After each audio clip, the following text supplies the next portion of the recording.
Mi papá dijo que nunca tuvimos un ático, pero yo sabía que mentía. Todo comenzó en 2012, después de la muerte de mi hermanito de 5 años. El dolor se instaló en la profunda herida que había dejado la pérdida de nuestra madre. Solo 3 años antes, yo tenía solo 9 años, demasiado joven para soportar tal agonía. Aunque, pensándolo bien, no sé si alguien podría soportar lo que he visto y sentido. Después de que Eric falleció, solo quedamos mi papá y yo, pero sentí, de alguna manera, como si también hubiera enterrado a mi padre, o al menos a la versión de él que solía conocer. El funeral de Eric lo resquebrajó por completo. Es cierto que mi papá siempre fue una persona introvertida y reservada, pero después de la muerte de mi hermano, empeoró. Algunas noches me dejaba la cena servida en la mesa, y no lo volví a ver hasta la mañana siguiente. Extraño a Eric, le confesé llorando una noche. Y mi papá simplemente respondió: tenemos que seguir adelante, Lorena. Tal vez hubiera sido más fácil si no me hubiera sentido tan sola. Sabiendo lo que sé ahora, me pregunto si debería estar agradecida. Siempre fui una niña tímida, y el trauma me convirtió en una adulta aún más tímida. Los tímidos pasan desapercibidos, y tal vez eso me salvó. A finales de 2012, pasé un fin de semana con mis abuelos. Cuando regresé, noté algo muy diferente en la casa. ¿Dónde está?, pregunté mientras arrastraba mi maleta por el pasillo del segundo piso. ¿Dónde está qué?, respondió mi papá con un tono monótono. Señalé con la cabeza el yeso blanco en el techo sobre mí. La puerta del ático. Frunció el ceño. No tenemos un ático, Lorena. Puse los ojos en blanco. Muy gracioso, papá. Entonces, ¿qué hay entre el techo y el tejado? Ese espacio es estructural, dijo suavemente. No es accesible. Eso no tenía sentido para mí. Pero era una niña, demasiado joven para cuestionar la supuesta sabiduría de mi padre. Por supuesto que sabía que la puerta del ático había existido, pero asumí que mi papá estaba bromeando.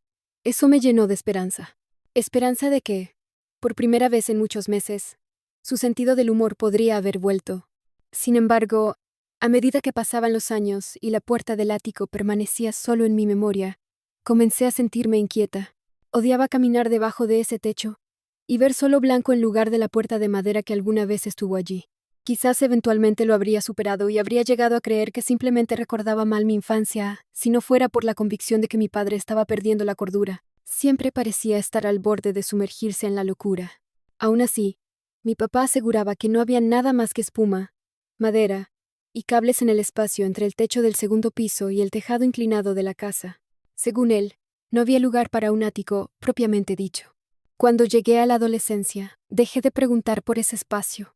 Dejé de preocuparme, para ser honesta. Me sumergí en la escuela, luego en la universidad. Con el tiempo, me alejé cada vez más de mi papá, y eso no se debía solo al techo. Nuestra relación se volvió más tensa con el tiempo, como todas las relaciones que forma mi padre. Rompió con su novia Jenna justo antes de Navidad, lo que lo volvió frío y distante. Nunca me ha gustado cuando está así. Y, debo admitirlo, extrañaba a Jenna. Había sido una presencia cálida y reconfortante en la casa durante los últimos 4 años. Divagaba en mis pensamientos hasta que me quedé dormida. Fue entonces cuando sucedió. Aproximadamente a las 3 de la madrugada, me despertó una serie de ruidos. Provenían de arriba, 3 crujidos fuertes que hicieron que las tablas del techo se doblaran. No era el sonido del techo asentándose. Tampoco eran ratas escarbando entre esos supuestos cables.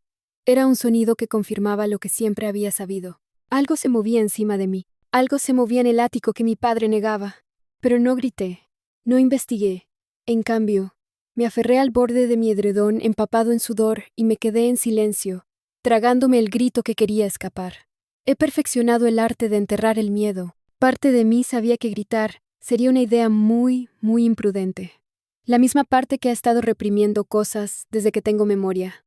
Cosas que sucedieron incluso cuando Eric y mamá estaban vivos. Recuerdo los ojos que me observaban desde la rendija de mi puerta entreabierta por las noches. A veces, me despertaba y los veía desaparecer en la oscuridad. Recuerdo la vez que mi papá se quedó mirando mientras yo, siendo apenas una bebé, luchaba desesperada por no hundirme en una piscina. Y estoy segura de que he olvidado cosas peores, pero nunca olvidaré lo que vi esta mañana. No podía soportarlo más. Quizás tenía algún tipo de valentía nueva o, más probablemente, una curiosidad delirante. Mi papá salió a trabajar, y yo tenía tiempo antes de mi turno, así que fui al garaje. Agarré un martillo grande y regresé al pasillo del segundo piso. Comencé a golpear el techo. haciendo un agujero en el yeso blanco, con una facilidad alarmante. Al principio pensé que había subestimado mi propia fuerza, pero luego me di cuenta de que casi no había resistencia en el techo. Nada que evitara mi proyecto de remodelación. Escupí yeso y polvo de mi boca abierta. Luego miré hacia el abismo negro sobre mí.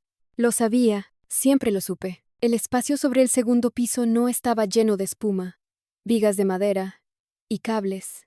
Era un vacío negro, así que siempre hubo un ático.